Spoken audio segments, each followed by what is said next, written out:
ने जन्म लिया, जिनमें से 13 कन्याओं का विवाह धर्म के साथ किया गया।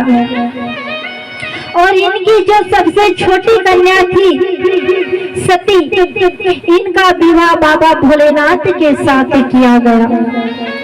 जब इनका विवाह बाबा भोलेनाथ के साथ किया गया, श्री सुखदेव जी राजा परीक्षित जी से कहते हैं कि परीक्षित जी, एक समय बाबा भोलेनाथ के मन में इच्छा जगी कि क्यों ना आज राम कथा श्रवण करने के लिए चलना चाहिए। तो आज बाबा भोलेनाथ माँ सती को लेकर कुंभज ऋषि के आश्रम पर गए हैं।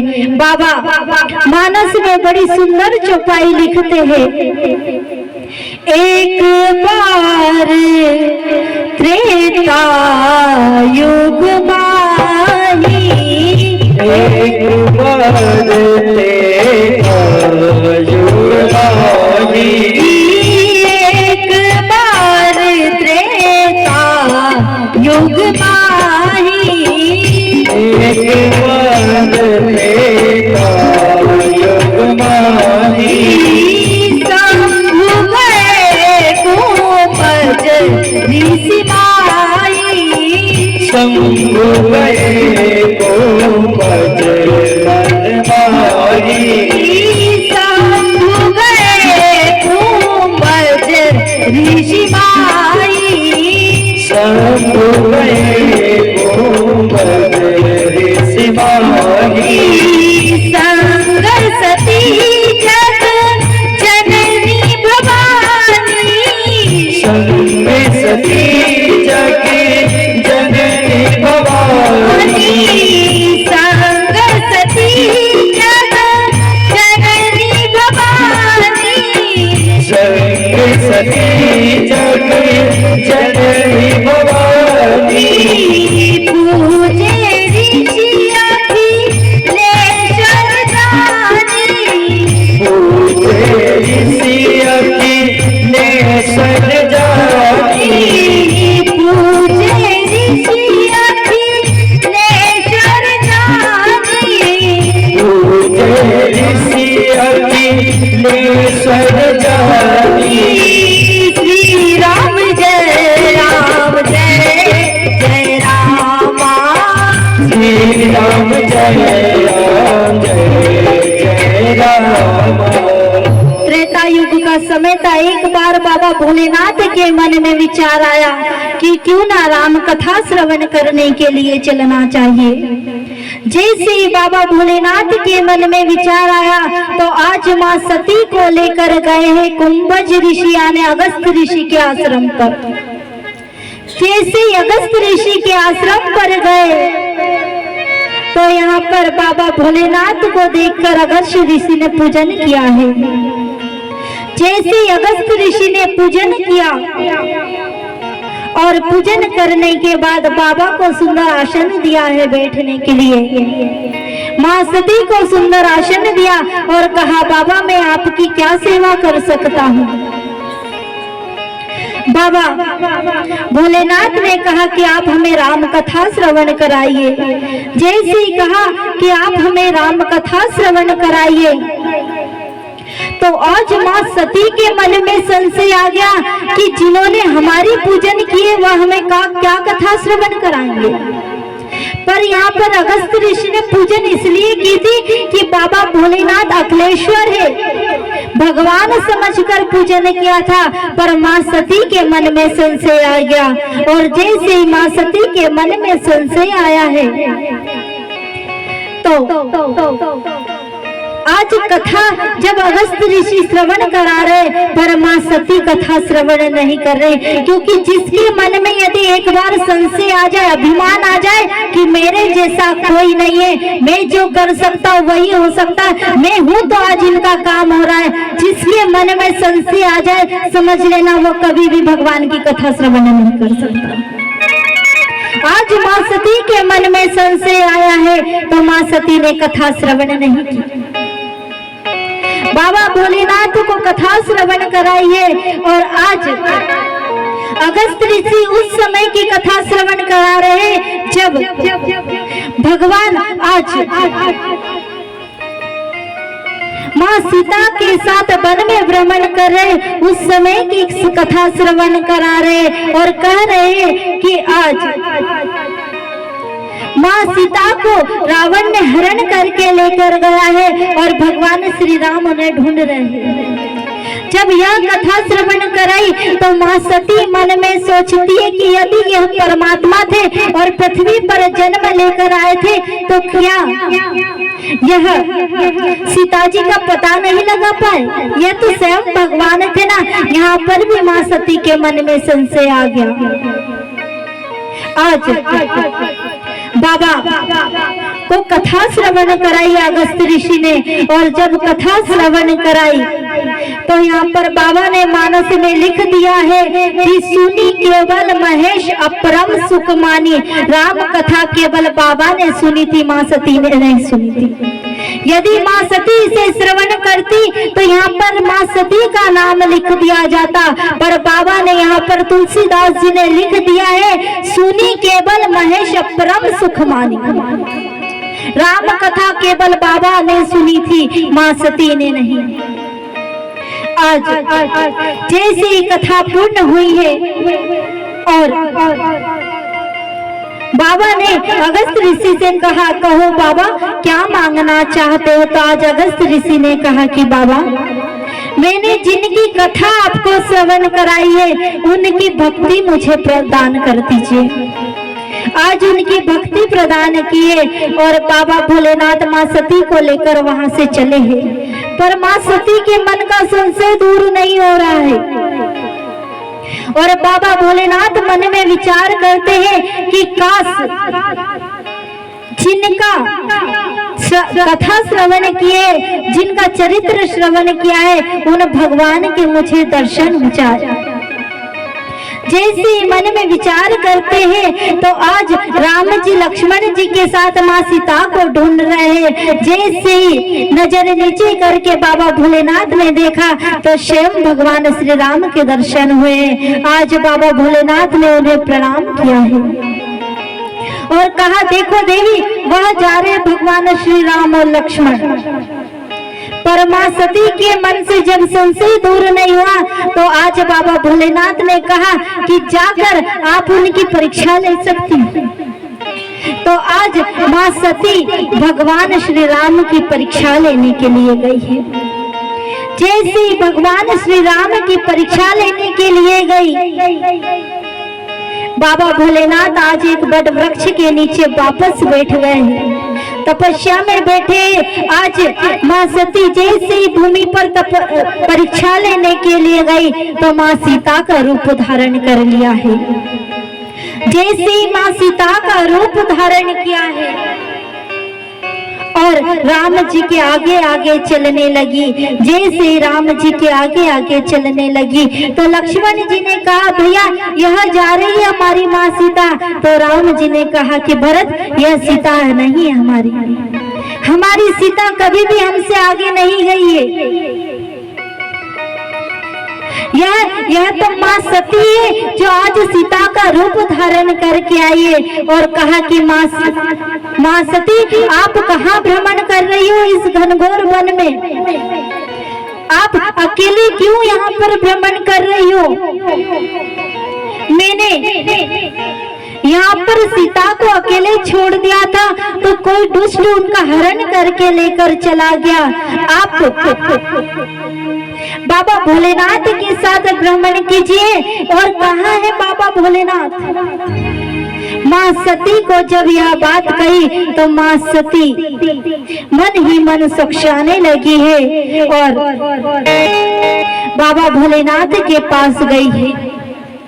जैसे बाबा भोलेनाथ के पास गई और बाबा भोलेनाथ के साथ आज वापस कैलाश पर्वत पर आए हैं। जैसे कैलाश पर्वत पर आए, यहाँ पर बाबा ने पूछा, देवी आपने परीक्षा लिया नहीं? बोले बाबा हमने कोई परीक्षा नहीं ली है। बोले देवी सच्ची सच्ची बताओ आपने परीक्षा लिया नहीं? माँ सती ने यहाँ पर झूठ बोल दिया। बाबा ने जैसे ही नेत्र बंद किए और सारा दृश्य देखा और मन में विचार कर लिया कि आज सती ने सीता का रूप धारण किया, मेरी माँ सीता का रूप धारण किया है। तो आज बाबा भोलेनाथ ने माँ सती का त्याग कर दिया, कह दिया कि आज के बाद यह शरीर सती से भेंट नहीं करेगा। और माँ सती ने इसलिए झूठ बोल दिया कि जिस माया का रूप धारण किया था वह माया मस्तक पर धारण हो गई, इसलिए माँ सती ने आज झूठ बोल दिया। बाबा भोलेनाथ तपस्या में बैठ गए। कुछ समय बाद बाबा भोलेनाथ की तपस्या से जागे तो आज माँ सती दौड़ते दौड़ते आई है और कहती है कि मुझे आप सत्संग श्रवण कराइए, कथा श्रवण कराइए। जैसे माँ सती को कथा श्रवण कराने लगे उसी समय कैलाश पर्वत से विमानों का आना जाना लगा हुआ था। जब विमानों का आना जाना लगा हुआ था तो माँ सती ने पूछा बाबा भोलेनाथ से कि भगवान ये सारे देवी देवता कहाँ जा रहे हैं? बोले देवी, आपके पिता राजा दक्ष प्रजापति ने यज्ञ रखा है और उस यज्ञ में सभी को बुलाया है पर हमें नहीं बुलाया। और कहा जाता है यदि देखना जिसने यहाँ पर किसी कार्यक्रम का न्योता ना दिया हो, शादी की पत्रिका नहीं दी और सारे जगत को दिए, देखना वह व्यक्ति उसी के घर के सामने से निकल कर जाएगा, क्योंकि उसे पता है कि इसके यहाँ पर न्योता नहीं दिया है, इसलिए वह वहीं से निकल कर जाते। आज सभी देवी देवताओं को पता था कि बाबा भोलेनाथ को निमंत्रण नहीं दिया है, पर सारे देवी देवता वहीं से निकल कर जा रहे हैं। आज बाबा भोलेनाथ माँ सती से कहते हैं कि सती, हमारे कारण आज आपको भी नहीं बुलाया। बोले भगवान क्यों? बोले आपके पिता राजा दक्ष को जब प्रजापति घोषित किया ब्रह्मा जी ने, और जैसे यह सभा में आए उसी समय सारे देवी देवता खड़े हो गए, पर हम खड़े नहीं हुए। हम तीन खड़े नहीं हुए, ब्रह्मा विष्णु महेश। जब हम तीन खड़े नहीं हुए तो यहाँ पर आपके पिता को क्रोध आ गया, पर ब्रह्मा जी तो पिताजी थे, कुछ बोल नहीं सके उन्हें। विष्णु जी को भी कुछ नहीं कहा, पर हम रिश्ते में उनके दामाद लगते थे, हमें अब शब्द कहने लगे और आज हमारे कारण आपको भी नहीं बुलाया। माँ सती ने कहा कि भगवान क्या हुआ? पिता का घर है, हम तो जाएंगे। पर बाबा भोलेनाथ कहते हैं कि देवी, पिता का घर हो, मित्र का घर हो, किसी का भी घर हो, पर बिन बुलाए कभी नहीं जाना चाहिए। जहाँ पर यदि अपमान होता है वहाँ कभी जाना नहीं चाहिए। पर माँ सती आज मानी नहीं। जब माँ सती आज मानी नहीं तो बाबा भोलेनाथ ने कहा देवी आप मत जाइए, वहाँ पर आपको बुलाया नहीं है। पर माँ सती मानने को तैयार नहीं है, और जब माँ सती मानने को तैयार नहीं है तो आज बाबा भोलेनाथ ने कह दिया कि सती तुम्हारा कभी कल्याण नहीं हो सकता है। और बाबा भोलेनाथ कहने लगे, हो कल्याण न होएगा नारी को जो पति की बात न माने। कल्याण न होएगा नारी को जो पति की बात न माने।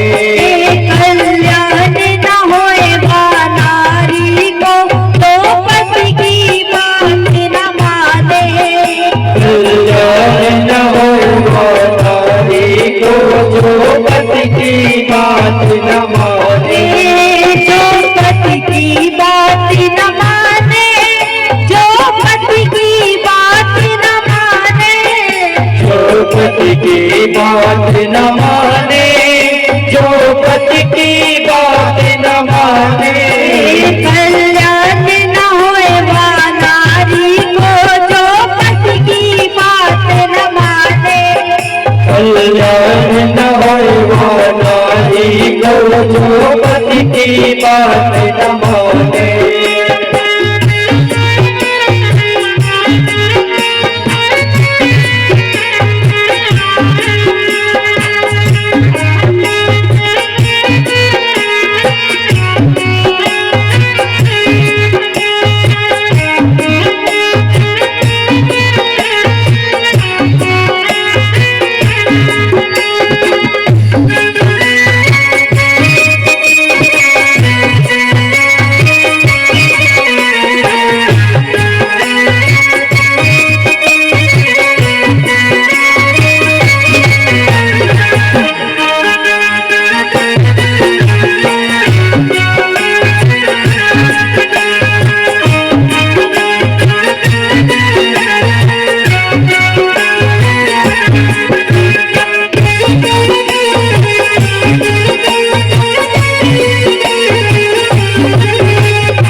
पति की बात न मानी, सती ने पति की बात न मानी, सती ने पति की बात न मानी, राम को जाचन चली सयानी, राम को जाचन चली सयानी, राम को जाचन चली सयानी, राम को जाचन चली सयानी। रूप धर लियो, रूप धर लियो, रूप धर लियो जनक दुलारी को द्रौपदी की बात न माने, रूप धर लियो जनक दुलारी को द्रौपदी की बात न माने, रूप धर लियो जनक दुलारी को द्रौपदी की बात न माने, रूप धर लियो जनक दुलारी को द्रौपदी की बात न माने, कल्याण न होए वानारी को द्रौपदी की बात न माने, कल्याण न हो नारी को द्रौपदी की बात न माने।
राम के आगे, रोमन लगी राम के आगे, रोमन लगी राम के आगे, प्रभु पहचान कहन लो लागे, प्रभु पहचान कहन लो लागे, प्रभु पहचान कहन लो लागे, प्रभु पहचान कहन लो लागे। वहाँ छोड़ आई, वहाँ छोड़ आई, वहाँ छोड़ आई त्रिपुरारी को द्रौपदी की बात न माने, कहाँ छोड़ी आई त्रिपुरारी को द्रौपदी की बात न माने, कहाँ छोड़ आई त्रिपुरारी को द्रौपदी की बात न माने, कहाँ छोड़ी आई त्रिपुरारी को द्रौपदी की बात न माने, कल्याण न होए वानारी को द्रौपदी की बात न माने, कल्याण न होए नारी को द्रौपदी की बात न माने, द्रौपदी की बात न माने, द्रौपदी की बात न माने, द्रौपदी की बात न माने, द्रौपदी की बात न माने, कल्याण न होए नारी को द्रौपदी की बात न माने, कल्याण न होए नारी को द्रौपदी की बात न माने, कल्याण न होए नारी को द्रौपदी की बात न माने, कल्याण न होए नारी को द्रौपदी की बात न माने। बाबा भोलेनाथ ने कह दिया कि कल्याण ना हो सकता है सती का। आज अपने मुख्य दो गण दिए हैं और सती को विदा किया है। आज बाबा भोलेनाथ ने माँ सती को विदा कर दिया, क्योंकि बाबा भोलेनाथ को पता था कि आज के बाद मैं कभी सती से मिल नहीं पाऊंगा। आज सती को विदा किया है दो मुख्य गण देकर। जैसे ही माँ सती को विदा किया, माँ सती आज अपने पिता के द्वार पर पहुंची है। जैसे अपने पिता के द्वार पर पहुंची और क्या देखते कि जैसे सबने माँ सती को देखा तो अपना मुख मोड़ लिया। पिता ने माँ सती को देखा तो अपना मुख मोड़ लिया।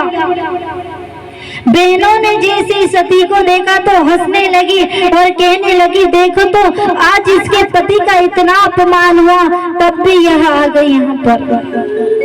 आज माँ को पता चला कि मेरी बेटी आई है, तो आज माँ दौड़ते दौड़ते आई है और सती जी को गले से लगाया। मायके में एक माँ ही ऐसी होती है जो अपनी बेटी को गले से लगा लेती है। आज सती जी को अपने कक्ष में लेकर गई और कहा, बेटी अच्छा हुआ तुम आ गई हो। बोले मैया हमें यज्ञशाला देखना है। माँ सती को लेकर आज यज्ञशाला में गई है। जैसे ही सती को लेकर यज्ञशाला में गई, माँ सती ने यज्ञशाला की परिक्रमा की है। जैसे परिक्रमा की तो क्या देखती है, सभी देवी देवताओं के स्थान पर बाबा भोलेनाथ का स्थान है। माँ सती को क्रोध आ गया और क्रोध वंश कहने लगी कि जिन्होंने अपने कानों से बाबा भोलेनाथ की बुराई श्रवण किए, उनको बाबा भोलेनाथ कभी भी बख्शेंगे नहीं। क्रोध आ गया, वहीं से अपने शरीर से इतने क्रोध की अग्नि प्रज्वलित करने लगी है। अपने शरीर से क्रोध की अग्नि प्रज्वलित करी और वहीं पर अपनी देह का त्याग कर दिया। वही हवन कुंड में अपनी देह का त्याग किया है। जैसे ही बाबा भोलेनाथ को यह बात पता चली, सारे यज्ञ कुंड को तहस नहस कर दिया। राजा दक्ष का सर धड़ से अलग कर दिया। सारे देवताओं ने आज बाबा भोलेनाथ से प्रार्थना की है और जैसे ही बाबा भोलेनाथ से प्रार्थना की, बाबा भोलेनाथ से कहा कि आप यह यज्ञ को पूर्ण कीजिए, इसको पूरा कीजिए। जैसे ही कहा तो आज बाबा भोलेनाथ आए हैं और कहा कि जाओ और जाकर बकरे की मुंडी लेकर आओ। आज बकरे की मुंडी लेकर आए हैं और राजा दक्ष के सिर पर लगाई है। जैसे ही लगाई है और प्राण मंत्र डाले हैं, यज्ञ को पूर्ण किया है और राजा दक्ष वहां पर मैं करना प्रारंभ कर दिया। कहा जाता है जिसको किसी चीज का अभिमान रहता है और वह हर चीज में मैं करता है, उसे बकरे की मुंडी लगाई जाती है। आज राजा दक्ष को बकरे की मुंडी लगी गई, यज्ञ को पूर्ण किया है। श्री सुखदेव जी राजा परीक्षित जी से कहते हैं कि यहाँ पर सती के 51 टुकड़े किए गए, जो 51 शक्ति पीठ के रूप में स्थापित किए गए और इनकी रक्षा के लिए एक काल भैरव की स्थापना की गई, जो इनकी रक्षा करता है। श्री सुखदेव जी राजा परीक्षित जी से कहते हैं कि परीक्षित जी, यहाँ पर भगवान ने माँ सती से पूछा कि सती आप दूसरा जन्म कहाँ लेना चाहती हो? बोले दूसरा जन्म मुझे भी किसी भी पर्वत या पहाड़ की पुत्री बना देना, पर किसी मनुष्य की पुत्री मत बनाना। बोले ठीक है। बोले और क्या मांगना चाहती हो? बोले भगवान मैं हर जन्म में बाबा भोलेनाथ को पति रूप में वर्ण करूं, यह आशीर्वाद मुझे दीजिए। आज भगवान ने यह आशीर्वाद दिया है। श्री सुखदेव जी राजा परीक्षित जी से कहते हैं कि परीक्षित जी, माँ सती का दूसरा जन्म बाबा भोलेनाथ, माँ सती का दूसरा जन्म माँ पार्वती के रूप में मैना रानी के यहाँ पर हुआ, राजा हिमाचल की पुत्री के रूप में हुआ है। जब राजा हिमाचल के यहाँ पर पुत्री रूप में माँ मैना रानी के गर्भ से हुआ, माँ पार्वती बड़ी हुई है और जैसे माँ पार्वती बड़ी हुई, श्री सुखदेव जी राजा परीक्षित जी से कहते हैं कि परीक्षित जी आज नारद जी पधारे हैं। जैसे ही नारद जी पधारे हैं, नारद जी से कहा कि नारद जी मेरी बेटी के भविष्य के बारे में बताइए कि इसके किस्मत में क्या है। तब नारद जी के सामने माँ पार्वती को लाया गया और कहा कि बताइए क्या है। तब नारद जी ने कहा कि राजा हिमाचल, आपकी बेटी तो स्वयं माँ जगत जननी जगदम्बा है, यही माँ भवानी है, यह तो शुभ कन्या है, इसमें तो कोई दोष नहीं है। यदि तुम जानना चाहते हो तो इसके होने वाले वर के दोष बता दूं? बोले हाँ। बोले इसका जो वर रहेगा उसका परिवार नहीं रहेगा, भांग धतूरे का भोजन ग्रहण करेगा और भांग धतूरे के भोजन ग्रहण करने के बाद वह सर्पों को अपने गले में डालेगा, वह सर्पों को अपने गले में डालेगा, वह बागंबर धारण करेगा। आज जैसे ही इतनी सब बात बताई है वर के बारे में, तो राजा हिमाचल ने कहा कि ऐसा वर मिलेगा कहाँ पर? बोले ऐसा वर एक ही है, वह बाबा भोलेनाथ। बोले उसके लिए क्या करना पड़ेगा? बोले उनको वर रूप में प्राप्त करने के लिए आपकी कन्या को तप करना पड़ेगा। और माँ पार्वती तप करने लग गई। जैसे माँ पार्वती तप करने गई है, आज